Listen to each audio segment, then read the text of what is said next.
लेकिन अफसोस के साथ ये कहना पड़ रहा है कि जो नारा था करप्शन के खिलाफ, वो अभी हालिया दिनों में ट्रांसपेरेंसी इंटरनेशनल की जो रिपोर्ट आई है उसमें 4 दर्जे करप्शन में और इजाफा हो गया। हुकूमत के खिलाफ तहरीक चलाएंगे और उसमें जलसे भी होंगे, जुलूस भी होंगे, रैलीज भी होंगी, प्रोटेस्ट भी होंगे, लॉन्ग मार्च भी होगी और अदम एतमाद भी होगा और एज लास्ट ऑप्शन इस्तीफे भी होंगे।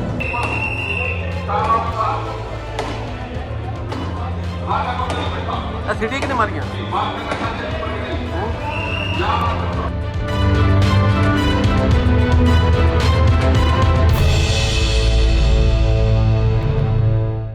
अस्सलाम वालेकुम, आप देख रहे हैं प्रोग्राम डीएनए। मेरा नाम मुबश्शिर लुकमान है। सलीम बुखारी साहब मेरे साथ हैं। आज मेरे पास आपके लिए बहुत खबरें, बड़ी मेजर खबरें हैं। आपको मैं आज शायद वो प्रोबेबल्स के नाम बता सकता हूं कि जिनमें से पीटीआई ने अपने सेनेटर्स चुनने हैं। वो क्या होगा, लेकिन असल खबर, मार्च में लॉन्ग मार्च, धरना कामयाब या नाकाम, बहुत कुछ होने जा रहा है। पीडीएम इसके अंदर कुछ करने वाली है और वो ब्रेकिंग न्यूज़ भी आज आपको दूंगा। पीपल्स पार्टी को पीडीएम से निकालने की जो शाहिद खाकान अब्बासी ने धमकी दी है, उसका बैकग्राउंड क्या हो सकता है पॉसिबली, वो भी हम डिस्कस करेंगे। लेकिन असल तो बात यह है कि एमक्यूएम ने आंखें दिखाना शुरू कर दी हैं। आमिर खान आज फट गए और उसके पीछे क्या क्या मुहर्रकात हैं वो भी इस पर हम डिस्कस करेंगे। बजट खसारा जो है बढ़ता जा रहा है, 1.4 ट्रिलियन तक आ गया है और हुकूमत एक तरफ दावे कर रही है कि उसने मईशत को बहुत संभाला दे दिया और बहुत बेहतर कर दिया। फॉरेन इन्वेस्टमेंट्स पाकिस्तान में आ रही हैं, इंडेक्स हमारा ऊपर जा रहा है, करंट अकाउंट डेफिसिट हमारा इम्प्रूव हो रहा है। आम आदमी महंगाई के बोझ तले दब रहा है। अंदर की कहानी क्या है? बट हमारी ब्रेकिंग न्यूज़ किससे शुरू करें? आप बताएं, पीडीएम से शुरू करें कि सेनेट से शुरू करें? पीडीएम जब से आपके करते हैं। पास स्टफ हॉट होता है ना और हाँ। आपके पास खबरें गर्म होती हैं तो दो आपके सींग निकल आते हैं और आपकी शक्ल से पता लगता है कि आज भरपूर है। Really? मुबश्शिर लुकमान है। दांतों से खून मैं निकल तो रहा आज होता है। सुन रहा हूँ।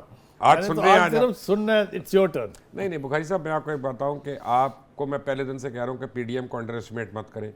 ये मुझे जब याद लोग है। डिप्रेस खास तौर थे, से बंदा भी आपने आइडेंटिफाई किया। मैंने वो किया उसको है, देखा। मौलाना फजल रहमान को, बिल्कुल ठीक है। लेकिन अब मैं आपको बताता हूं कि एक्चुअली बाजी जरा सी पलट रही है। मौलाना फजल रहमान की स्ट्रीट पावर जरूर है और बहुत ज्यादा स्ट्रीट पावर है, कोई उसको अंडर एस्टिमेट नहीं कर सकता। ना कोई उसका मुकाबला कर सकता है। लेकिन जो ब्रेन्स है ना, वो आसिफ अली जरदारी के हैं पीछे। अब ये कमाल की आपको मैं बात बताने लगा कि जो उन्होंने सेनेट के इलेक्शन से पहले कहा कि हमने इस्तीफे नहीं देने और सारी पीडीएम को पीछे आना पड़ा, अब जाके समझ आ रही है कि कल या परसों जो इजलास होना है पीडीएम का, उसमें क्या तजावीज़ आएंगी। शायद वो कल ना आए और अगले इजलास में आए, क्योंकि लेकिन अब मुखबर मिल चुका है मुझे और मैं आपको खबर आउट दे सकता हूँ कि पीडीएम ने यह फैसला किया है कि हुकूमत के खिलाफ किसी किस्म का वोट ऑफ नो कॉन्फिडेंस नहीं होना। हुकूमत के खिलाफ हमने इस्तीफे नहीं देने, लॉन्ग मार्च, धरना, सब कुछ हो जाएगा, ठीक है ना। अब क्या प्रॉब्लम है? अब वो कहते हैं कि ज़्यादा आसान तरीका क्या है जिसमें हुकूमत को हमने बैकफुट पे करना है, कि हमने हुकूमत से कहना है कि आप कॉन्फिडेंस लें, वोट ऑफ कॉन्फिडेंस लें। अब उसके लिए एक आईनी या कानूनी आप समझे सुकम है कि 70 या 71 मेंबरान को साइन करके देना है स्पीकर को, और जिस वक्त वो दे देते हैं उसके बाद हुकूमत असेंबली डिसॉल्व नहीं कर सकती, उसको कुछ नहीं कर सकती और उसको हाथ बन जाते हैं ना। हाँ। क्या? अब प्रॉब्लम क्या है? हिसाब लगाएं कि पाकिस्तान तहरीक इंसाफ की जो कोalition गवर्नमेंट है उसको कितने वोट्स की बर्तरी हासिल है। 4 तो ऑलरेडी निकल गए मेंगल साहब की शक्ल में, 4 निकल गए फाटा की शक्ल में। आज एमक्यूएम ने पटारी खोल दी मुख्तलिफ वजूहात से, किसी वजह से। और जो नहीं, परवेज अली का नहीं पता वो किस वक्त जाके कहाँ पे साइड टर्न ले ले और वो इमाम से पहले सलाम फेर दे। लेकिन अभी तक तो वो खड़े हैं साथ। अब इसका मतलब ये है, अभी उसकी वजह मैं वो भी बता दूंगा आपको। प्रॉब्लम ये हो रही है कि अगर पीटीआई को वोट ऑफ कॉन्फिडेंस लेना है तो वहाँ पे उसके मेंबरान उसको तंग करेंगे, और जिसको कुछ मिला नहीं, वो मुशीरों को सब कुछ मिल रहा है और मुशीरों में बंदर बांट एक हो रही है। तो जो पीटीआई का एक्चुअल वर्कर है जो दुखी है, उसके लिए वो एक पंडोरा बॉक्स खुल जाएगा। मेरे ख्याल से इसको साथ साथ अगर निबटते चले तो ज़्यादा बेहतर होगा। देखिए, ये तो हमने सुन रखा है कि एक ज़रदारी सब पर भारी, वो तो चलिए ठीक है, इस्तिलाहन ठीक है। लेकिन 2 बातों की वजह से मैं समझता हूँ कि आपकी बात में काफ़ी वजन है। एक तो ये कि इस्तीफ़ों को डेफर करने का मामला या इस्तीफ़ों का ऑप्शन इस्तेमाल न करने का मामला या इसमें ताख़ीर करने का मामला, इसका बहुत टोटल अक्लमंदाना क्रेडिट, मामला। इसका टोटल क्रेडिट जो है वो जरदारी साहब को है। Obviously it was through Peoples Party ने यही it was stand through Bilawal Bhutto Zardari, लेकिन इसके पीछे मास्टरमाइंड वही है। एक बात, मगर एक बात और भी है कि पीपल्स पार्टी के साथ ये भी एक बात जुड़ी हुई है कि ये हमेशा डिच करते हैं कोलिशन को। जब भी कभी कोई अलायंस बने उसमें सब Problem सोलो है। फ्लाइट के लिए जाने से बात आज नहीं शाहिद आते। खाकान अब्बासी ने जो कहा ना कि हम पीपल्स पार्टी को आउट कर देंगे, देखिए शाहिद खाकान अब्बासी एक चीज़ पे बैंक कर रही है, वो ये कि अगर पीडीएम समझती है कि पीपल्स पार्टी ने उसको डिच किया तो अवाम भी यही समझेगी, जो एक majority है। नेचुरली तासर यही तो फिर जाएगा। पीपल्स पार्टी का सियासी मुस्तकबिल जो है वो इंतहाई तारीक हो जाएगा। तो दोनों तरफ बैलेंस, इसलिए पीपल्स पार्टी को ये गेम हमसे ज़्यादा पता है, ना वो इसको आउट होने देगी, ना वो पर्चा आउट करेगी। लेकिन जब उन्होंने वो धोबी पटका देना है, और शाहिद खाकान अब्बासी साहब का आपको मैं याद करा दूं कि जब आपको शेख रशीद साहब ने कितना कहा शीन लीग बनेगी, शीन लीग बनेगी, तो हमें शहबाज लीग नहीं। अगर कभी नून लीग में शीन लीग बनती है तो वो शाहिद खाकान अब्बासी लीग होगी, और वो बड़े हर दिल अजीज़ हैं लोगों को। अभी उनके केसेस भी ख़त्म होंगे, सब कुछ होगा, अभी आप देखिएगा। देखिए हमारा तो ख्याल ये था कि शायद खाकान अब्बासी की बजाय शहबाज शरीफ साहब के ऊपर नजर करम होगी और वो शीन लीग बनाएंगे। अगर शहबाज शरीफ साहब पे नजर कर, एक तो देखिए ना, शहबाज शरीफ साहब जो शेख रशीद साहब ने जो कुछ भी कहा और जब भी कहा उसका इशारा शहबाज शरीफ की नहीं। तरफ था, शायद खाकान अब्बासी की तरफ शाहिद नहीं था। खाकान पर उन्होंने शीन का। अब आप मुझे ये अब आप बताएं ये कि एक देखें कि आदमी जो आप पार्टी का मुझे लॉयलिस्ट, एक सवाल का जवाब दें, अगर शहबाज शरीफ अंदर ना होते तो मरियम नवाज लीडर बनती? नहीं बनती, नहीं बिल्कुल, I बनती। agree। आप मुझे बताएं कि जो यानी उनको अंदर करने वाले हैं वो कितनी सियासी सूझबूझ रखते हैं? देखिए गुजारिश ये है, अर्ज कर दूं, मैं अगर आप अभी- इजाजत दें मैं खत्म कर दूं थीसिस। शहबाज शरीफ के वाकई cases open and shut cases हैं, वो इतनी टीटीज आ चुकी हैं उनके और हमजा के अकाउंट्स में कि उनका बचना नामुमकिन है। मगर वो धड़ाधड़ कह भी रहे हैं ना, साथ वो कल ही कहा उन्होंने अपने, जब वो आए थे वो पेशी के हमेशा लिए, ये कहते रहेंगे, उनका उनको जी छोड़ एक दें। पैसे की करप्शन साबित छोड़ कर देना, वो नहीं तो- हुई ना, अब तक हुई भी तो नहीं नहीं ना। नहीं, एक मिनट, वो जब उन्होंने करनी होगी। हर केस देखिए, को अभी ओपन एंड शट केस कहा अभी गया। शहबाज शरीफ कॉन्डुएट है उनकी गुफ्तगू का नवाज शरीफ के साथ। करेक्ट। देखिए जो भी केस उसके खिलाफ आया उसको कहा गया कि ओपन एंड शट केस है, चाहे वो उदैबिया पेपर्स थी, चाहे वो रमजान ये तो शुगर मिल TTs आई हुई है ना। ये सारी चीज़ें थी। नहीं मैं कह रहा हूँ वो तो आई भी हैं, लेकिन अभी तक साबित कुछ नहीं हो सका इससे। देखिए दो बातें याद रखें, एक तो ये कि जब तक नवाज शरीफ की सांसें चलती हैं ना इसमें से छीन निकलनी है, ना इसमें से मीन निकलनी है, ना इसमें से कुछ निकलना है। ये पार्टी रहेगी, उसी की पार्टी रहेगी, उसी का वोट बैंक रहेगा। आपको भी दिल में पता है, मुझे भी दिल में हर एक को पता है। ठीक है, अच्छा। अब ये और अगर उसके- ये इसी तरह लोकल बॉडी इलेक्शन में चले गए ना तो फिर अर्बन पंजाब में तो नून लीग उल्टा देगी। देखिए ये तो आपके और मेरी अंडरस्टैंडिंग की बात है, हम इसके ऊपर एक पॉइंट पर हैं।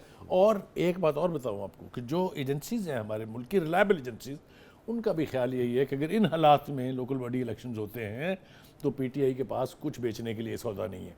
इसलिए तो अब आते हैं delay वापस किया जा रहा पीपल्स है। पार्टी पे, फिर से आ जाए। पीपल्स पार्टी पे वापस आते हैं। देखिए गुजारिश ये है कि ये आपने कह दिया कि पीपल्स पार्टी ना निकलेगी और ना ही इसको छोड़ेगी, लीड करेगी, अब लीड करने के लिए- लीड करेगी। देखिए मौलाना फजल रहमान को अंडर एस्टिमेट कर रहे हैं। मौलाना आप खुद फजल आपने रहमान लोगों को ये खुद बताया। पता है कि देखिए मौलाना फजल रहमान की एक बात आप समझ पीपल्स पार्टी स्पॉइलर का अब रोल मैं अदा आपको- कर अब सकती मैं है, आपको- फैसला कुन रोल अदा अब नहीं कर नहीं सकती। नहीं नहीं मैं आपको रीज़न बताता हूँ।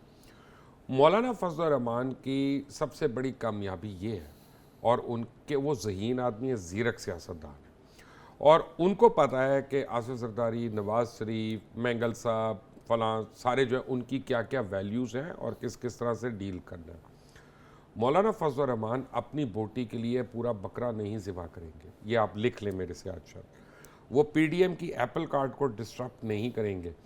मौलाना अलग से प्रेशर, देखिए गुड कॉप बैड कॉप हो रहा है कि सजी दिखाओ कभी मारो, कभी दिखाओ सजी मारो, ये बेसिकली वो गेम हो रही है यहाँ पे। अब आपको मैं बता रहा हूँ ये कितनी बड़ी चेंज है कि अगर वोट ऑफ नो कॉन्फिडेंस नहीं होता तो बजाय ऑपोजिशन जो है 200 नंबर जमा करे, वो अब गवर्नमेंट को कह रहे गवर्नमेंट के तुम ऊपर बॉल 172 फेंकेगी करके कि जनाब दिखा आप साबित करें कि दो। आपके पास और उस तरह कॉन्फिडेंस के है। 2 बंदे बीमार हो जाते हैं, वो होंगे, और 2 बंदे अगर पाकिस्तान से बाहर हुए वो हो जाते हैं। और एक की गाड़ी पंचर हो गई, जैसे एक हुमायूं मिनट साहब नहीं की हुई लगता थी। 5 वोट इधर उधर होने और कहीं, ये बात तो बिल्कुल ठीक है। देखिए गुजारिश है, फिर आते हैं पीपल्स पार्टी पर से आप भागे ना। पीपल्स पार्टी को ये पता है स्टेक होल्डर सबसे बड़ी पीपल्स पार्टी है, इसलिए कि उसके पास सिर्फ गवर्नमेंट है। लेकिन पंजाब से जिस तरह उसका सफाया हुआ है, और सिंध में जिस तरीके से प्रेशर्स हैं, चाहे वो GDA की अलायंस है, चाहे वो नया फैक्टर है जो तीसरी कुव्वत आई वहाँ PTI, चाहे वो MQM के रिवाइव करने की एक बहुत बड़ी कोशिश है, इस सूरत हाल में इतना आसान नहीं है। Peoples Party can not have an open field कि जी मैंने तो सिंध में कोई चैलेंज कर ही नहीं सकता। सिंध भी एट स्टेक हो सकता है और होगा। अगर ये सूरत हाल को हम तस्लीम कर लें, मान लेते हैं एक मिनट के लिए, तो फिर पीपल्स पार्टी के लिए PDM को छोड़ना उतना आसान नहीं है जितना हम शायद समझ रहे हैं कि नहीं सर, मैं आपको रीज़न बताता हूँ। रीज़न ये है कि पीपल्स पार्टी अगर उस तरह PDM को छोड़ती है, सबसे बड़ी बात समझ लें तो वो JUI को खुलकर ऑपोजिशन करने देगी। और JUI जो है पिछले इलेक्शन में सिंध में second largest vote getting party थी, यानी पीपल्स पार्टी के बाद सबसे ज़्यादा वोट जो है सिंध में JUIF को पड़े हैं।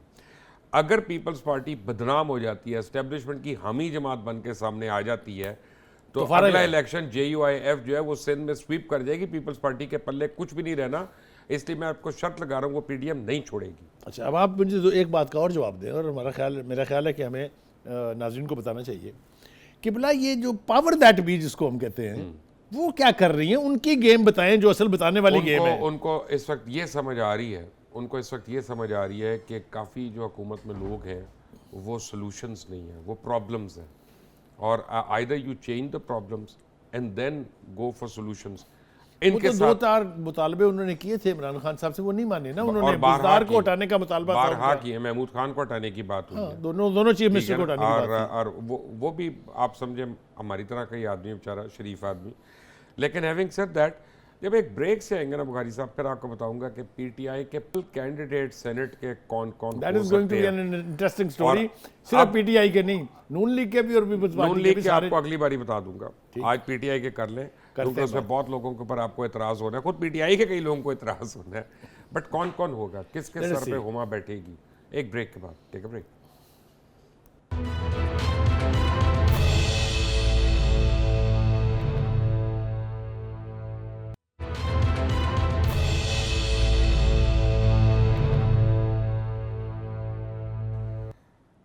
Welcome back from the break. और ब्रेक पे जाने से पहले आपको मैंने बताया था कि हमारे पास प्रॉबेबल नाम आए हैं कि जिनके अंदर से पाकिस्तान तहरीक इंसाफ अपने सेनेट के उम्मीदवारों का इंतखाब करेगी।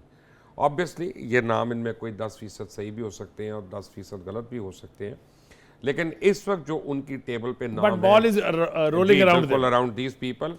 अब बात यह है कि अगर सलीम बुखारी साहब ने किसी की सिफारिश कर दी तो फिर इनमें से एक नाम निकलेगा, एक नहीं आ जाएगा, इसका कोई और अहम बंधन है। लेकिन इसमें किसी जर्नलिस्ट का नाम नहीं। एक नाम तो सर्टन है ना कि कामिल अली आगा तो फाइनल हो चुके हुए हैं। हाँ, लेकिन कामिल अली आगा जीतेंगे तो बताऊंगा, वो आप कह चुके हैं। अभी मुझे नहीं पता, वो कह चुके हैं आप पहले। By the way he is a good man and he will be a good ticket देने के हवाले से तो उनका नाम फाइनल हो गया। लेकिन आपकी इत्तला के लिए अर्ज है कि ज़्यादा इसमें जो खुसूसी मुआवनीन है ना, उनकी भरमार है, जिसमें शहजाद अकबर सर फहरिस्त है, डॉक्टर फैसल वो सर फहरिस्त है, आपके हॉट फेवरेट शहबाज गिल वो भी हैं, और फिर जैसे आपने कहा कि कामिल अली आगा हैं वो भी हैं, रज़ाक दाऊद हैं। इस्लामाबाद की सीट से जनाब जुल्फी बुखारी एक ही उम्मीदवार हैं और उनके साथ कोई और है ही नहीं, तो वो तो 100% श्योर है। ये तो आपने लिस्ट तो बता दी ना, जरा मुझे भी थोड़ा। मैं आपको इसमें तो कुछ ऐड कर दूं जी। इस पे ख़वातीन की भी है, तो खातून भी आनी है। एक नीलोफर बख्तियार बड़ा अहम नाम है, उनका नाम आ रहा है, उसमें नीलम इरशाद का आ रहा है और निगत महमूद का, और एक और यानी जो टेक्नोक्रेट की सीट है उसके पास बैरिस्टर अली जफ़र का नाम है। अब ये आपके पास सारे नाम है जिनमें से फाइनल लिस्ट शॉर्ट लिस्ट होनी है। अब दो बातें, और सॉरी एक नाम मैं भूल ही गया, ओहो मैं एक नाम भूल ही गया। अब गैस करें कि PTI के सारे उमूर कौन देख रहा है? सैफुल्लाह नियाज़ी। तो सैफुल्लाह नियाज़ी का भी नाम है। अच्छा जी, आपने नाम तो बता दिए, तो जो पिछले दिनों से विद इन द PTI और आउटसाइड द PTI जो गुफ्तगू हो रही है कि जो पार्टी के लॉयलिस्ट हैं, जो पार्टी के लिए जिन्होंने काम किया हुआ है, उनका तो नाम इनमें एक भी नहीं है। ये सारे के सारे या मुआवनीन खुसूसी हैं जो इम्पोर्ट किए गए हैं, वो बैग वाला क्राउड जो जिसको आप कहते हैं, तो इसके ऊपर पार्टी के अंदर बहुत ज़्यादा रिजेंटमेंट है। ठीक है, वो रिजेंटमेंट ही वो ख़तरा है। अब आप ये देखें कि इमरान खान की सियासी मजबूरी ये देखें कि वो पंजाब आए हैं सेनेट के हवाले से मिलने के लिए। उन्होंने उस्मान बुज़दार को नहीं कुछ कहा कि तुम ये करो, वो सीधा चौधरी परवेज़ लाई के घर गए। हाँ। और यानी अब पंजाब में पीटीआई के लिए जो वोट लेने की कैंपेन करनी है वो चौधरी परवेज लाई ने करनी है या काफ लीग ने इज करनी it a sort of no confidence on है। उस्मान बुज़दार नहीं कर रहा, वसीम अकरम प्लस। आप सोच लें कि वो नहीं कर रहे। अच्छा, वसीम अकरम प्लस एक और टैनी का शतूत खा के बैठे हुए हैं, वो अजीब ही सोच रहे हैं। वो रोज बजाय अपने एमपीएस को मिलकर उनको खुश करने के ऑपोजिशन के एमपीएस को मिली जा रही है। उसका तो मुझे पता ही नहीं चलता वो कौन से भाई किस साइड से टेक ऑफ करते हैं, क्या करते हैं, लैंड कहाँ करते हैं। अच्छा जी, वापस आ जाए इसके ऊपर। एक नाम और जो लिया जा रहा है वो ये है कि जो इजाज चौधरी साहब हैं, हाँ, इजाज चौधरी उनकी भी बारी जो है पंजाब से वाली, कम से कम एटलीस्ट वो एक आदमी पार्टी से तो है ना। इजाज चौधरी तो स्टॉलवर्ट है पीटीआई के और बड़ी उनकी मेहनत है और लाहौर पंजाब में उन्होंने बहुत काम किया, खासतौर से लाहौर में, इसमें कोई दो राय नहीं है। मेरे ख्याल से उनका नाम भी यकीनी नामों में से एक होना चाहिए या होगा। लेकिन ये क्रिटिसिज्म जो आ रहा है पीटीआई के ऊपर हर तरफ से कि भाई अपनी पार्टी के बंदे जिन्होंने आपके साथ, किधर है वो जो बेसिक स्टॉलवर्ट से लोग, किधर है उमर सरफराज चीमा। देखिए, बात यह है कि पीटीआई के लोग अगर, हाँ, अब एक टेस्ट है मुगई साहब, अगर तो आपकी बात सच है, अगर तो आपकी ये बदखुइयाँ और बददुआएँ सही हैं या इनमें कोई असर है, तो फिर हो सकता है पीटीआई अपनी मुकर्ररा नशिस्तों में से 1 या 2 नशिस्तें लूज़ कर दे। उस सूरत में पीटीआई को मॉरली बहुत बड़ा झटका पड़ेगा। सेनेट का इलेक्शन जो है ना, एक्चुअली वो वाइट पेपर होगा आने वाले दिनों के लिए। मोहतरम, अगर 2 सीटें चली गई पीटीआई की तो सेनेट के इलेक्शन में कबाड़ा समझे उनका। मैं आपको बता रहा हूँ कि अगर गई तो पीपल्स पार्टी वो जमात है जिसमें वो कैलिबर है कि वो 2 सीटें ले सकती है। वो बगैर किसी एक अपने एमपीए के वहां से अगर केपीके से सीट ले सकती है। आपको याद है ना पिछले इलेक्शन में क्या हुआ था सेनेट के, तो और उसका मुझे ये भी याद है कि वो अपना चेयरमैन भी हार गए थे, ऐसी बात नहीं, 15 वोट नहीं भी मिले थे उनको। Anything can happen in a close ballot, इसलिए तो आज वहां पे उन्होंने अपना डिप्टी चेयरमैन तो जिता लिया था। वो पीटीआई आप नून लीग की बात कर रहे हैं ना। हाँ, पीटीआई को भी उसमें कोई प्रॉब्लम नहीं थी और सलीम मांडीवाला के ऊपर, इसीलिए तो आज असेंबली में हंगामा आई हुई है। जरा उसका तो बताएं मुझे, वो क्या हुआ? काफ़ी आज वहाँ जिसको कहते हैं ना मछली मंडी, वो बनी हुई थी। बात यह है कि ना तो अपोजिशन हुकूमत की बात सुनने के लिए तैयार है, ना हुकूमत अपोजिशन की बात सुनने के लिए तैयार है। वो जो गाँव के महल्ले के अंदर नहीं होता था, वो यंग मुंडों के दरमियान, लड़कों के दरमियान, कि तेरी ऐसी तैसी असी नहीं खेडना, ये असी नहीं खेडना हो रहा था असेंबली के अंदर। बहुत ही अगली सीन्स मैं इसको कहूँगा पार्लियामेंट के एतबार से, इसलिए कि इतने सेंसिटिव टाइम के ऊपर इस किस्म की बेमानी गुफ्तगू अगर पार्लियामेंट में हो रही हो तो आप मुझे बताएं इस पार्लियामेंट का क्या फ़ायदा है। ये आज जो ज़बान इस्तेमाल की गई है, 2-3 स्पीकर को उठ के जाना पड़ा और 1-2 दफ़ा इजलास मुलतवी करना पड़ा है। ये टेंशन का माहौल जो है ना, मुझे रिकॉल करवाता है माजी में जब भी कभी खुदा न खास्ता रिजीम्स के तख्ते उल्टे हैं या कोई थर्ड कुव्वत ने शबखून मारा है, तो इसी किस्म का माहौल होता है असेंबलियों में कि कोई किसी की बात सुनने के लिए तैयार नहीं, किसी के काबू में कुछ नहीं है। आप देखें ना, बर्मा में यही हुआ है ना। आप देख लें, बर्मा में एग्जैक्टली यही हुआ है। Absolutely you are right. अच्छा जी, अब सवाल ये पैदा होता है कि आपके ख्याल में ओपन बैलेट का कानून होना चाहिए कि नहीं? Show off hands. देखें, ये मेरे और आपके ख्वाहिश से हम राय तो दे सकते हैं। हाँ, हम राय दे सकते हैं। ये देखिए, अगर तो आपने ट्रांसपेरेंसी की बात करनी है, चाहे वो अपोजिशन है चाहे वो इमरान खान साहब कर रहे हैं, तो फिर तो ओपन बैलेट होना चाहिए। बिल्कुल होना चाहिए, ठीक है, कोई दो राय नहीं इसके बारे में। लेकिन जब आप ये कहते हैं कि जी आप ये देखिए आपका कॉन्स्टिट्यूशन क्या कहता है, आज क्या हुआ है सुप्रीम कोर्ट में? सुप्रीम कोर्ट में यही हुआ है कि उन्होंने कहा कि अगर कोई भी बंदा अपनी पार्टी के खिलाफ वोट देता है तो उसकी मेंबरशिप तो खत्म होनी चाहिए, और अगर उसकी मेंबरशिप खत्म नहीं होती तो फिर ये क्या कानून है? तो क्या उन 20 लोगों की खत्म हुई थी जिनको पीटीआई ने डिस्क्वालीफाई किया था? देखिए, पीटीआई तो ये क्लेम करती है कि हमने तो निकाल दिया था जी उनको, ठीक है, लेकिन उनकी मेंबरशिप के बारे में क्वेश्चन मार्क्स हैं अभी तक, वो अपनी जगह है। तो मेरा नहीं ख्याल कि ये इतना आसान सोल्यूशन जितना हम समझ अच्छा जी, इसमें एक मुआवने खसूसी हैं जिनका हमने नाम लिया, उनके ऊपर मैं जिक्र करूं कि उनको बनाया तो जा रहा है, लेकिन उनके इर्द गिर्द अभी घेरा तंग होने लगा है शहजाद अकबर के, क्योंकि जो ब्रॉडशीट का मसला है वो मज़ीद अगली होने वाला है। मिर्ज़ा शहजाद अकबर साहब की बात कर रहे हैं आप? जी जी जी। अच्छा, देखिए, दो बातें, दो तरह की गुफ्तगू आप करते हैं। एक आप करते हैं और दूसरी आप करते हैं ऑफ एयर। जो ऑफ एयर गुफ्तगू है ना, वो मेरा दिल चाहता है किसी दिन हम यहाँ बैठ के ये समझ के, भाई साहब मेरे तो बड़ी दफ़ा टेपें लीक हुई हैं, आप अपनी खैर करिए। नहीं, मैं कह रहा हूँ हम दोनों की टेप हम इकट्ठी खुद लीक करते हैं, कोई क्या करेगा? देखिए शहजाद अकबर के बारे में वाकईतन आप ठीक कह रहे हैं कि घेरा तंग हो रहा है। ब्रॉडशीट के हवाले से जो कुछ आपने किया हुआ है, जो कुछ आपके पास है और जो कुछ हमने और अपने जो चैनल मुर्तज़ा अली शाह कर चुका है ना, उससे तो आज एक और स्टोरी ऐसी मारी है कि अब मैं सोचो शहजाद अकबर साहब दिन में 2 प्रेस कॉन्फ्रेंसें करते हैं, ज़रा जाके ब्रॉडशीट को संभाल लें भाई, बड़ी लंबी चौड़ी हिट आने वाली है। नहीं तो ये एम्बैरसिंग सिर्फ यानी शहजाद अकबर साहब के लिए होगा या पूरी डील पीटीआई ही के वो लिए? कर रहे हैं ना, डील वो कर रहे हैं ना, बाकी तो गवर्नमेंट का क्या ताल्लुक है? एक्चुअली आप तो ये नैब कह है। रहे हैं कि जो उन्होंने एक जाली कंपनी को पेमेंट कराई है पाकिस्तान से, उसमें भी शहजाद अकबर का मेरा हाथ तो है। ये नहीं, मैं ये नहीं कह रहा, मैं ये कह रहा हूँ कि शहजाद अकबर का नाम जो है कावा के साथ आ रहा है बार बार कि उन्होंने उससे मुलाकातें की है, वो अब आके क्लैरिफाई करे कि वो क्या करके आए हैं कि उल्टा गले तो पड़ गए। प्राइम मिनिस्टर साहब क्यों नहीं पूछते उससे कि भाई ये क्या करते फिर रहे हो तुम मेरा यार? नाम क्योंकि इमरान खान नहीं है, मेरा नाम मुबश्शिर आपका लुकमान है, तो नाम मैं तो राय दे लेकिन सकता हूँ। इमरान खान तो है ना कोई, मैं आपको एक हमारे बात मुल्क का बताऊं, प्राइम मिनिस्टर है, आप हमारा प्राइम मिनिस्टर है नैब का भाई। स्पोक्स पर्सन इस पे क्यों नहीं बोल रहा? चलिए मुझे ये बताएं। नैब का नैब स्पोक्समैन तो का वो खुद केस है, है। वो खुद है। अच्छा, नैब का स्पोक्स पर्सन नवाजिश को बोलना चाहिए ना, आके उसको बताना चाहिए प्रेस को कि क्या हो रहा है क्या नहीं हो रहा। हमने तो दावा किया नैब के अंदर से एक फाइल चोरी होगी, नैब उस पर बताए हम गलत कह रहे हैं। भाई ये बताएं कि किसने पूछना है, मैंने आपने तो नहीं पूछना है, तो प्राइम That मिनिस्टर is साहब the को पूछना question who चाहिए। will bell the cat. The prime minister has to bell the cat. Prime minister must ask कि मुझे बताएं कौन सी फाइल गुमी, कब गुमी, who are the people responsible. और वो फाइल इंग्लैंड में आपके खिलाफ कोर्ट में रिप्रोड्यूस कैसे हो गई? हाँ, रिप्रोड्यूस एज एन एविडेंस। अब जो इतने मिलियन का आने वाला है उसको कौन देखेगा?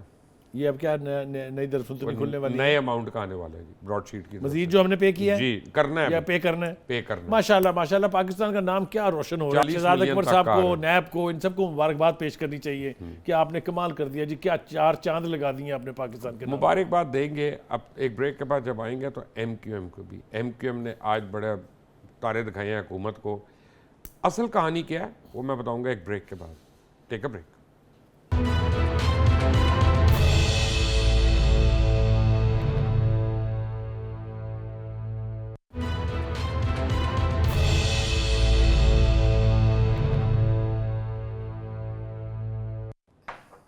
Welcome back. भाई साहब मेरे लिए तो गर्म चाय आ गई है, मैं तो अब इसको सिप करूंगा आराम आराम से। आप बताइए MQM का मसला क्या हुआ है? वैसे अगर आप अंदर की बात पूछते हैं तो वो मैं भी बता देता हूँ, लेकिन MQM जो है ना, ये इसकी एक तारीख है कि जब ये कभी अब नखरे दिखाती है, आंखें दिखाती है, इस्तीफ़े देती है। आपने इतनी आदत डाली हुई है कि इस्तीफ़ा दे दो, 2 घंटे के बाद दोबारा से कारकुनों की पुरजोर इसरार पे वापस ले लो। बट एनीवे, MQM का एक नया ऑफिस 3 दिन पहले उसका इफ्तिताह हुआ कराची में, और उस ऑफिस में सारे MQM पाकिस्तान वाले मौजूद थे, और वहाँ पे तराने भी चले और नाम भी चला और ये वो सब कुछ हुआ, और वो सोशल मीडिया पे रिपोर्ट हो गया और सोशल मीडिया पे वायरल हो गया। मुबश्शिर, मैं आपको कन्विक्शन से और ईमानदारी से एक बात बताऊं, जब से ये एपिसोड हुआ है कि पाकिस्तान MQM अलग हो गई, लंदन MQM अलग हो गई, ये फसाद के तौर पे तो बिल्कुल ठीक है, लेकिन ये तीनों धड़े जो है, मैं आज भी ये मानता हूँ, अपने तौर पे कोई एग्री करे या ना करे, कि आज भी ये उसी के नीचे हैं तीनों धड़े, जितने मर्जी नारे मार तीनों लें। धड़े कौन से? देखें जी, वो PSP एक बनी हुई है, ठीक है, दूसरी एक ही आमिर खान एंड कंपनी है, तीसरी एक फारूक सत्तार साहब ने मैं बनाई। आपको गारंटी से कह रहा हूँ PSP नहीं है। क्या है PSP? जितनी इतनी गारंटी से कह रहा हूँ जैसा आप मेरे सामने बैठे हैं। नहीं, PSP क्या मतलब नहीं है PSP इसका? इंडिपेंडेंट है। लेकिन आपको ये तो पता है ना कि ये कितना बड़ा पप्पू था जिसका मैंने नाम पंजाबी मुर्तज़ा की कमाल मिसाल दी है बाय द वे आप। मैंने सुन ली है, हाँ। मैंने सुन लिया, लेकिन मुझे आप ये बताएं कि किसकी पपियाँ लेते थे? वो नहीं, देखे एक मेरी बात सुने, मुर्तज़ा जतोई पहले पीपल्स पार्टी में क्या उनका ताल्लुक था, रामे साहब का क्या था, कुरैशी साहब का क्या था, सारों का, लेकिन निकले ना MQM में से भी कितने लोग निकले, खुद ये भी निकले। क्योंकि अभी भी कराची की उर्दू स्पीकिंग अवाम को बाहर निकालने के लिए अंदरूनी खाना नाम नहीं इस्तेमाल हो सर, रहा है। नहीं सर, ऐसी बात नहीं है। बात अच्छा, ये है, आप देख लीजिएगा, मैं आपको ये- रीज़न बताता हूँ। उस आदमी का एक क्रेडिट था, राइटली और रॉन्गली। उसका एक क्रेडिट ये था कि उसने जितने उर्दू स्पीकिंग थे उनको एक जगह पे इकट्ठा कर लिया, बांध के रखा। ठीक है। अब धड़ेबंदी का प्रॉब्लम क्या है सबसे बड़ा? वो हर एक इक्वल है ना एक दूसरे के। नहीं, मगर किसी का कद इतना बड़ा नहीं है ना कि वो सारी उर्दू स्पीकिंग मैंने वही कहा, कम्युनिटी हर एक इक्वल है ना। आपको ये नहीं किसी को मैं बड़ा समझूंगा, मैं भी राब्ता कमेटी का मेंबर था, आप भी राब्ता कमेटी के मेंबर थे, फलां भी राब्ता कमेटी का, कभी वो भी कन्वेनर, कभी मैं भी कन्वेनर, कभी वो भी डिप्टी कन्वेनर। अगर यहाँ पे डॉक्टर इमरान फारूक होते या कोई और होते, बहरहाल एमक्यूएम जो है अब आंखें दिखाना शुरू हो गई है। अब क्या इसकी भी एक वजह है ना, इसकी हिस्ट्री है पूरी ना कि दे हैव बीन उनको स्पॉयलर्स, सीट चाहिए, उनको स्पॉयलर चाहिए, अपनी टर्म्स पे डिक्टेट कराते हैं। और हर अब वो गवर्नमेंट को चाहते हैं मैंने उनको देखा है, दूसरा और चाहे वो तीसरा। नवाज शरीफ की थी, चाहे वो आसिफ अली जरदारी की थी, चाहे वो बेनजीर की थी, सारे के सारे उनके लेकिन साथ एक्चुअली compromise तो करते हैं। एक्चुअली अगर आप कभी भी देखें तो एमक्यूएम का जो नेचुरल इल्हाक है या वो नवाज शरीफ से बनता है या इमरान खान से, उनका पीपल्स पार्टी से बनता ही नहीं है। पीपल्स पार्टी से अब आप अब पूछें नहीं क्यों? बन रहा है और अब नहीं, चांस कभी भी भी कोई नहीं। नहीं है बनने का। उनका जब भी इलाक कोलिशन पार्टनर रहे पीपल्स पार्टी नहीं के सर, भाई वो। मैं आपको एक बात हूँ, हमेशा तकलीफ में रहे। आप रहमान मलिक साहब की दौड़े नहीं याद, लंदन की कितनी दौड़े उन्होंने लगाई कि आज मना लें तो ये मना लें तो वो बना लें। वजह ये है कि दोनों कराची में है, एक चाइना कटिंग करता है, दूसरा उसका हकदार आ जाता है, एक को स्टैम्प पेपर लाता है, दूसरा उसकी मोहर ले आता है। एक जब पंजाब यानी की बंटवारे में दोनों शामिल हैं। हाँ, पंजाब की जब पार्टी होती है ना तो वो दूर दूर रह के अपना अपना काम कर रहे होते हैं। एमक्यूएम को कोई प्रॉब्लम नहीं हुई। बहरहाल एमक्यूएम की इस वक्त at this point of time ये जो गुफ्तगू है जो फरमाई है आमिर खान साहब ने, मेरे ख्याल से ये जनाब इमरान खान साहब की आंखें खोलने के लिए काफी आमिर होनी खान चाहिए। साहब ये अपना- 4 वोट 40 वोट है असल में। भाईजान आमिर खान साहब जो हैं, एमक्यूएम ने हमेशा क्या लिया, चले मुझे ये बताइए। बारगेन जब किया तो कुछ और ही लिया है ना, या सीटें ली हैं या वजारतें ली हैं, ठीक है सही ना, बात या है। पैसे लिए या हैं। पैसे लिए। और क्या लिया उन्होंने? उर्दू स्पीकिंग के कौन से हकूक सामने आ रहे हैं? वो तो नहीं आ रहे।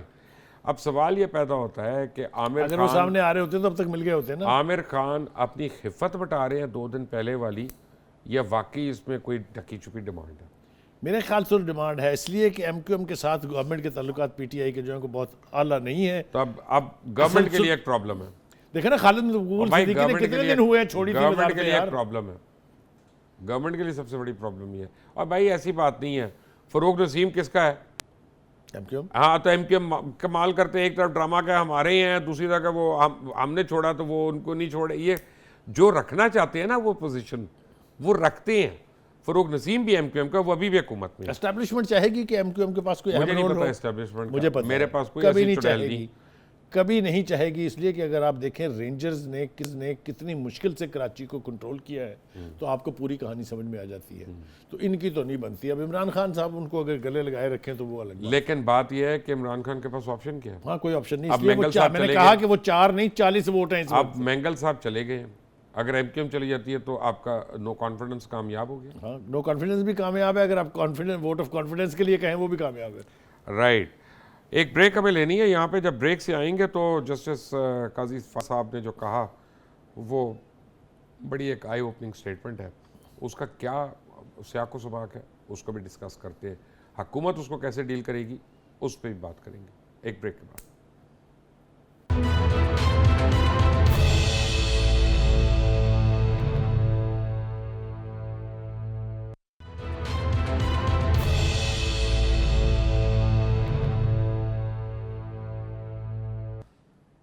Welcome back. और जनाब बुखारी साहब, काजी फायज ईसा साहब क्या कहते हैं आज? काजी फायज ईसा साहब बज़ाहिर बात तो ढंग की कर रहे हैं। वो ये कहते हैं कि आप कल तक, ये उन्होंने तो नहीं कहा, ये मैं अपने पास इंटरप्रेट कर रहा हूँ कि इमरान खान साहब कहते थे कि MNA MPs को ये फंड्स देने डेवलपमेंट के जो है ये करप्शन है। दूसरी बात ये है कि इसकी प्रोविजन ये है कि ग्रास रूट लेवल पर जो डेवलपमेंट के काम कराने हैं वो कराने हैं लोकल बॉडी के लोगों ने। जो लोकल बॉडी के इलेक्शंस होंगे, जो नाज़म आएंगे, नायब नाज़म आएंगे, ये काम उनका है। वो ये कहते हैं कि ये एक तरह का इलीगल एक्ट है और बड़े वाशगाफ लफ्ज़ों में उन्होंने कहा, छुपा छुपू के नहीं कहा है। अब I don't know how you feel. आपने सुप्रीम कोर्ट का कोड ऑफ कॉन्डक्ट पढ़ा है जजेस का? वो क्या है? उसमें एक शिक नंबर 6 है, मेरा ख्याल है 4 है या 6 है, मैं ऑफ हैंड बता रहा हूँ आपको।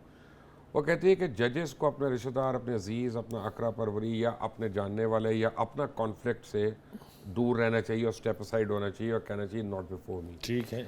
काजी फायद ईसा साहब का एक केस चल रहा है हुकूमत के साथ और हमें पता है हुकूमत उनके मतलब क्या सोचती है और वो हुकूमत के मतलब क्या सोचती है। थोड़ी सी करेक्शन कर दूं आपकी? हाँ जी, पहले सबसे हुकूमत ने केस किया था। चले तो और ऑल द मोर रीजन। मतलब अगर ऑल द मोर दोनों तरफ से एक ही बात है। मेरा मतलब है कि काजी फायद ईसा पे हुकूमत ने फिर अदम एतमाद फिर तो आप ये कह रहे हैं कि उनको जज के तौर पे बैठने नहीं चाहिए नहीं बैठे 35 लाख केसेस पेंडिंग है पाकिस्तान की अदालतों में, जिसमें सुप्रीम कोर्ट में भाई मेरी बात तो इट इज वर्सेस स्टेट ना। बुखारी हर साहब, केस वर्सेस मैं स्टेट बात है। ना करूं, नहीं, मैं चुप हो जाऊं। आप ही तो करते हैं नहीं, मेरा बात। मतलब है कि मैं चुप हो जाऊं। आप कमाल से आपको तसलसल कोई तोड़ चुप देते करा पकड़ के सकता मेरा। है, आपको कोई यार चुप करा आप सकता है। मुझे पता है कि काजी साहब आपको फोन कर लेंगे बाद में, जरदारी साहब भी फोन कर लेंगे, मियां साहब भी फोन कर लेंगे, मुझे मैं तो कोई तुम्हारे फोन जितना नहीं करता। खुशकिस्मत नहीं हूँ। लेकिन बात यह कि मुझे बात तो करने दे। मैं ठीक है ये जी। कह रहा हूं कि बात कीजिएगा कोई। काजी साहब को एथिकली ऐसे केसेस में नहीं बैठना चाहिए जिसमें ये आपका ख्याल है मुतल्लिक जस्ट का मेरे जैसे वो लोग अपनी कह मर्जी सकते- से बैठते हैं? नहीं, मैं कुछ और कह रहा हूं सर। आप हर जज के पास ये प्रोगेटिव होता है जिसमें वो कह सकता है नॉट बिफोर मी। एक दूसरी बात यही है, फार्मूला आपने शेख अजमत पे भी मेरी इस्तेमाल एक करना है। अर्ज सुन लें सर, मैंने आपको उस वक्त भी कह दिया था कि ठीक है वो प्रोसिक्यूटर रहे हैं तो एक इशू है, बट हैविंग सेड दैट मैं आपको एक और बात बताता हूँ। जो बात उन्होंने की है लेटर एंड स्पिरिट सही की है, मुझे उस पर एतराज नहीं है, मुझे उनकी स्टेटमेंट पे कोई एतराज नहीं है। ऑब्जर्वेशन पे, यानी जो उनके ऑब्जर्वेशन Observation पे पे- कोई एतराज नहीं। ठीक, मैं तो इस हुकूमत पे, पिछली हुकूमत पे, हर हुकूमत पे इस बात पे मैं तो लड़ता रहा हूँ कि लोकल बॉडीज नहीं होगी तो असल जमहूरियत नहीं होगी। ठीक, लोकल बॉडीज होनी चाहिए। ठीक। और जब MNAs और MPs के अंदर फंड्स की बंदर बांट होती है तो लेजिस्लेशन का वो हाल है, जब ये आपने कहा कि अगली सीन इन द पार्लियामेंट, जो कि नहीं होना चाहिए, और लोगों की सड़कें, गलियां, नाली, ये अस्पताल, ये साथ ही साथ बता दें लोगों को कि अब लोकल बॉडी इलेक्शन इस हुकूमत ने, जिसके इमरान खान ने कहा था कि हम 90 दिन में कराएंगे, हुए क्यों नहीं? फिर बात यह है कि इसका तो जवाब सुप्रीम कोर्ट दे सकता है ना भाई साहब। कितने नहीं, किसने मगर रोके? आप और मैं बैठ जाएं के ना, इसको पता करें इंटरप्रेट ना। तो कर सकते हैं ना कि क्यों पता नहीं करें। हो रहे। मैं आपको बता रहा हूँ ना कि अगर अदालतों ने रोका है तो उस पर तो इमरान खान कुछ नहीं कर सकता। दूसरी बात, आपको एक और बात बताता हूँ कि लोकल बॉडी इलेक्शन अगर ये हुकूमत 90 दिन में करा लेती तो इन्होंने स्वीप कर जाना था, ये तो नहीं करा सके। तो अब वो जो मर्जी रीजन हो, अब मैं आपको बताता हूँ हुकूमत के लिए लोकल बॉडी मंदिर की वो वाली घंटी है जिसको हर अंदर आने वाला, बाहर जाने वाला वो बजाता रहेगा बार बार, और ये हुकूमत के लिए बहुत मुश्किल लोकल बॉडी का इलेक्शन होगा, क्योंकि इस वक्त अनपॉपुलर मोमेंटम उनका चल रहा है। वेदर इट इज राइट और whether it is wrong, they are not so popular as they were 2 years बैक। ठीक, आई एग्री विद यू, अच्छा, आई एग्री विद अब यू। सवाल ये पैदा होता है कि क्या हमारे हमें गवर्नमेंट को काम करने देना चाहिए कि नहीं करने देना चाहिए? अगर ये फंड्स भी रुक जाते हैं तो बाकी तो कुछ फंडिंग हो नहीं रही और कोई डेवलपमेंट का काम हो नहीं रहा, तो मैं ख्याल है इस पे भी जरा सा देखिए, ये compassionately आपकी सोचना नेक चाहिए। ख्वाहिश हुकूमत के लिए कि उनको काम करने देना चाहिए, बहुत अच्छी है। लेकिन ये बताएं, मैंने आपने रोका हुआ था उनको अब तक के काम ना करें? 2.5 साल जो उन्होंने ज़ाया कर दिए, उसके अंदर कौन सा काम किया उन्होंने? ट्रांसपेरेंट सिस्टम्स बना रहे थे बुखारी साहब, जिसकी आपको बड़ी अच्छा, प्रॉब्लम है। कोई 10-15 साल अभी उसके लिए और चाहिए नहीं, होंगे। अभी इस साल शुरू हो जाएगा, आप फिक्र ना करें। अच्छा। अब आपका मैंने कल बुलवाया यहाँ पे उसको हेल्थ सर्विसेज वालों को कोरोना वैक्सीन के लिए कि आपको लगा दें। मैंने तो आपको और पहले- यास्मीन राशिद को एक साथ लगवाना है। मैंने तो उस वक्त ना कर दी थी जब सारी दुनिया ख्वाहिश कर रही थी कि हम ये लगाएं। यार, ये मुझे इसकी तरह थोड़ी सी वजाहत आप कर दीजिए कि इतना फैनफेयर के साथ गया गया, चाइना से वैक्सीन आ गई और ये हो गया, और पाकिस्तान का सबसे बड़ा दोस्त है, और एक सूबे की वजीर सेहत जो है वो कहती है भाईजान मेरे से ना रहना है, आप अपनी मर्जी ना लो, अपना भाईजान रिस्क लो बात आप। यह है कि उसी वजीर सेहत ने तो नवाज शरीफ की उस पर साइन किया था, तो उस पर तो तराज ना करे ना। नहीं, वो तो आपकी हीरो है। नहीं, वो मेरी हीरोइन तो हो सकती है, लेकिन हुकूमत के लिए क्या वो बात कर यह रही है कि मुझे लगता है कि ये जुमला सियाको सबाक से निकल कर बयान हुआ है, कुछ और सवाल मुझे नहीं बता पता, मुझे मैं सोच नहीं सकता कि इतनी अनरीजनेबल बात उन्होंने की तो होगी। डराया है बाकायदा कि इससे मौतें भी हुई हैं लोगों की। भाई बात यह है कि फिर तो ये इंतहाई लूज स्टेटमेंट है, और इस पे हुकूमत को ही क्लैरिफाई करना चाहिए ना कि उनका क्या मतलब था। मैं तो नहीं कर सकता, मैम 37 स्पोक्स पर्सन है पंजाब हुकूमत के पास, तो मेरी क्या जरूरत है? मोशर, आपको पता है कि चाइना की ये वैक्सीन जो है ये तो टाइम टेस्टेड है, इसलिए कि वुहान में जो कुछ हुआ था वहाँ जिस तरह उन्होंने काबू पाया है, तो इसमें तो इतने रिस्क है ही नहीं। अभी जो बाकी की जो बनी है, चाहे वो फाइजर की है, चाहे वो रशियन है, चाहे वो ब्रिटिश की है, लोगों को मौत से इतना डर नहीं लगता जितना उसके साइड इफेक्ट से डर लग रहा है, जो उसके मतलब और साइड इफेक्ट भी ऐसे ऐसे बयान किए गए, कमाल के लतीफे आए हुए हैं उसके ऊपर कि आदमी कांप जाता है, सोते में उठ जाता है एक दफा कि यार ऐसे ना ही हुए। बजट खसारा आप लोगों ने बढ़वा दिया, जो आपकी हुकूमतें कर्जा लेती रही हैं, अब हमारे गले पड़ा हुआ है, 1.4 ट्रिलियन का हो गया, और 10 साल भी मिल गए ना इमरान खान साहब को, तो ये नोहा जो है ना पिछली हुकूमतों का, ये नहीं मुकना। देखे मुबशर, आराम से मेरी बात सुन लें ताकि लोग समझ सके इसको।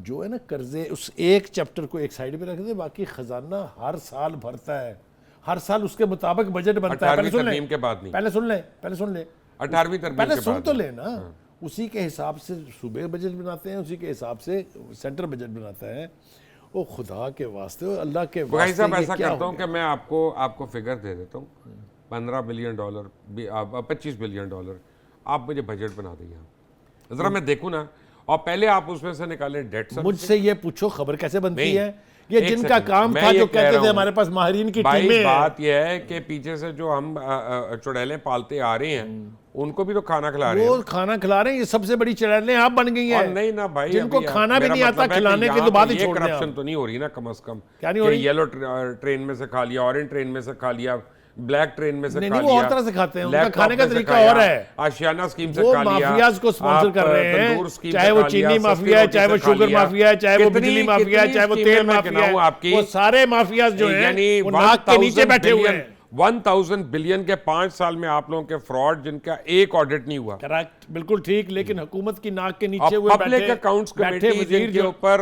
ऑब्जेक्शन करती रही, मुबशर सुनने की कोई हिम्मत रखे, ये भी नहीं होता कि नाक के नीचे बैठे हुए वजीर और मशीर जो हैं इतने खौफनाक स्कैंडल्स और में भाईजान involve मैंने हों। कहा था प्राइम मिनिस्टर को, प्राइम मिनिस्टर कहते प्रूफ दे, मैं अभी ले जाता हूँ। प्रूफ, वो जो कमीशन की रिपोर्ट आई थी, 5 धुलाइयों के बावजूद भी मलबा नहीं उतरा उनके ऊपर से। कमीशन की रिपोर्ट में जो आई थी उन लोगों के ऊपर आपको पता है इंक्वायरी हो रही है, हाँ, ये कितनी देर चलेगी और इंक्वायरी? ये तो मुझे नहीं पता। तो बस वही हाल है ना बात जो ये बाकी है- के कमीशनों का हुआ, किधर गया हमीदुर रहमान कमीशन, किधर गया मेमो गेट अमूदर रहमान भी पीटीआई से पा दो, नहीं पा नहीं रहा, मैं नहीं, कह रहा मैं हूं, तो पा जिस दो। बात को पा दो, जिस बात को भुलाना अपना हो, जो बर्मा पे हुआ है वो भी पीटीआई पे उसको- डाल दें, जो रशिया में आज हो रहा है अपना वो भी पीटीआई पे डाल दे भाई यार, सुन तो खुदा ले, के लिए। तेरा भी इमरान हर खान वाला हाल है, हर गुनाह वो भी का कान उसने बंद किए। प्रॉब्लम ये है, आप ये समझे कि बजट आपका क्यों डेफिसिट हो रहा है। नहीं डेफिसिट हो रहा है इसलिए कि नाहलियन को पता ही नहीं है कैसे करना है अच्छा, क्या बजट। कर रहे हैं, चले मुझे बताइए। भाई सही बंदों को इन्वॉल्व अच्छा नहीं, आप बताएं मुझे क्या होना चाहिए, होना ये चाहिए कि पिलफरेज को रोके, कैसे माफियाज है? को खत्म मुझे करें। बताइए ना, मुझे बताइए तो भाई कहाँ ये पे मेरा हो रहा है? काम थोड़ी है, प्राइम अच्छा, मिनिस्टर को हो बताना कहाँ रही चाहिए है ना। पिलफरेज? सारी हुकूमत की नाक के नीचे हो रही अच्छा है। नहीं, आप अब इल्जाम लगाया तो प्रॉपर इल्जाम लगाएं, हवा में नहीं। अभी तो मैंने आपको बताया है, अभी नहीं, तो बता नहीं, के मुझे हटा आप हूं। ये बताएं, आप बताया मुझे मुझको वजारत कि बताइए, किस वजारत में पेट्रोलियम स्कैंडल का कौन जिम्मेदार है? हैं? दवाइयों शाहिद के का स्कैंडल कान का अब्बासी। ना करे ना यार, भाई पेट्रोलियम में और दवाइयों की जो 500% कीमतें बढ़ गई, कौन जिम्मेदार है? कह दो हुण फलाना जो मुंह में आए बोलते जाए। उसमें अपना ये था क्यानी, डॉक्टर आमिर क्यानी। क्या किया उसका इमरान खान साहब ने? मुझे नहीं पता, फिर? लेकिन होना क्यों नहीं चाहिए, पता? मैं मानता हूँ। अच्छा, शुगर और आटा कौन जिम्मेदार था? शुगर और आटा भाईजान, 78 शुगर मिले हैं, सारे के सारे असेंबली के मेंबरान पकड़ लें अभी सारों ओ को, भाई उनको तो पकड़े और तो सारी को पकड़े कह जो देंगे कि जनाब जमहूरियत खतरे में। ओ मियां जो सारे आपके- अपना, क्योंकि हर एक की तो किसी की 19 शुगर मिले, किसी की 7 शुगर मिले। तेरा आप में कोई से- इलाज नहीं है। नहीं, मेरा तूने- मतलब है कि तूने यार ढंग किसको की पकड़े? कोई बात आगे जाने नहीं प्रॉब्लम देनी। ये है कि तेरा आपको मैंडेट ही पकड़ते है कि हैं, कोई आपको बात जो पकड़ते मैं हैं, तो कहूं आप वो लोग कहते आगे हैं, नहीं जानी। जमहूरियत खतरे में, आजादी खतरे तुम्हारा में, प्रॉब्लम है, सहाफत खतरे तुम्हारा में, प्रॉब्लम है, सब कुछ खतरे में। जिसको डिफेंड करने के लिए जिसके पास आर्गुमेंट ना हो वो साहब, चीखता है, वो चिल्लाता है, मैं सिर्फ चीख उसको रहा, सिर्फ आप तो मुझे बात ही नहीं करने दे रहे। आप मैं नहीं बात कर रहा हाँ, था, आप सुन एक लें। लफ्ज मेरा जाने मेरी- नहीं देते आगे, ये कोई तरीका है? मैं पिछली ब्रेक में यही नहीं, मैं नहीं, शिकायत कोई कर ब्रेक रहा नहीं था। है ये, हाँ, बिल्कुल ठीक मैं नहीं है। शिकायत कर रहा था आप पिछली नहीं ब्रेक में। डिफेंड कर सकते ऊंचा बोल के। एक मिनट भाई साहब, एक मिनट,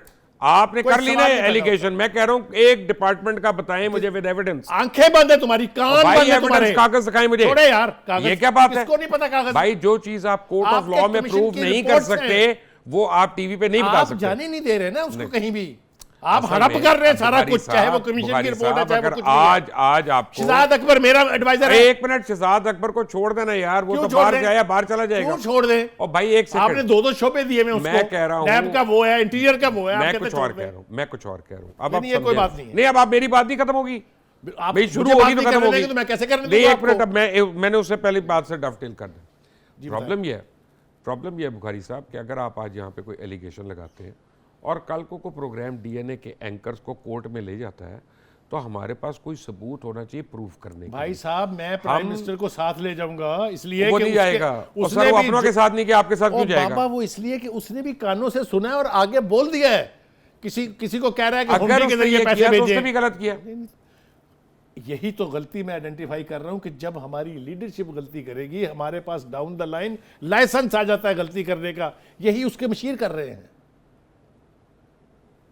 या मान लें, उसके मुशीरों पे मैं मैं कुछ नहीं और कह रहा, आप क्योंकि उसके दोनों मुशीर उसके- जो है ना वो काफी उनके ऊपर क्वेश्चन मार्क्स हैं। करेक्ट, लेकिन मैं एक अच्छे खासे बंदे को रोल दिया यार उन्होंने, आपको बात नहीं समझ आ रही? किसको? इमरान खान को।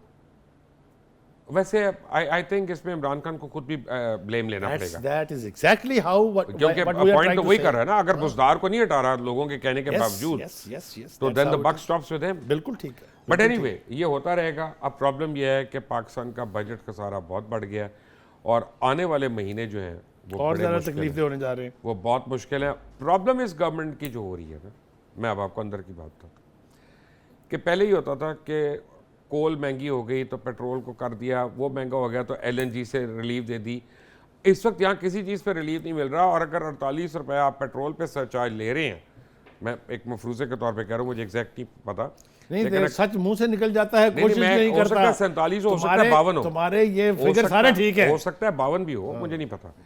लेकिन अगर आप 48 रुपए उसके ऊपर सरचार्ज ले रहे हैं तो फिर आपका जवाब नहीं है कि पूरी दुनिया में पेट्रोलियम की मसनूआत अगर कम हो कम हो रही है, यहाँ बढ़ रही तो है। फिर आप उसको बढ़ा रहे हैं, तो इसका मतलब है कि आपका जो टैक्स रिफॉर्म है वो इतना कामयाब नहीं वो है। कोलैप्स कर रहा है।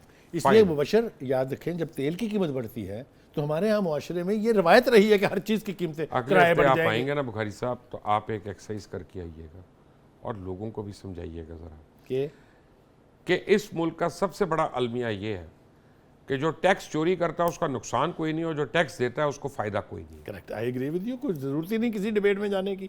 जो आपने कहा है अथेंटिक बात है, मैं आपके साथ हूँ। राइट। आप सुन रहे थे सलीम बुखारी और मुबशर लुकमान को। चलते चलते आपको मैं एक बता दूं कि सेनेट में अभी कुछ ना कुछ होने वाला है, and all is not well on the western front of PTI। जिस तरह के कैंडिडेट्स ला रही है, ये उम्मीद की जा सकती है कि विद इन PTI उसके ऊपर कुछ ना कुछ जो है रिजर्वेशंस आएंगी लोगों को। और PDM जो करने जा रही है, ख़ास तौर पीपल्स पार्टी की जो क़यादत जो कह रही है, जो मुझे पता चला है वो ये कि वोट ऑफ नो कॉन्फिडेंस नहीं, हुकूमत के ऊपर वोट ऑफ कॉन्फिडेंस का वज़न डालने वाले हैं। ऐसा हुआ तो हुकूमत के लिए आने वाले दिनों में बड़ा इम्तिहान होगा, क्योंकि उधर से MQM भी आंखें दिखा रही है, मेंगल साहब भी छोड़ चुके हैं, परवेज़ लाई साहब भी कंफर्ट जोन के अंदर नहीं है। होगा क्या, अगले प्रोग्राम में बताएंगे जब हाजिर होंगे। अंटिल द नेक्स्ट टाइम, अल्लाह हाफिज़।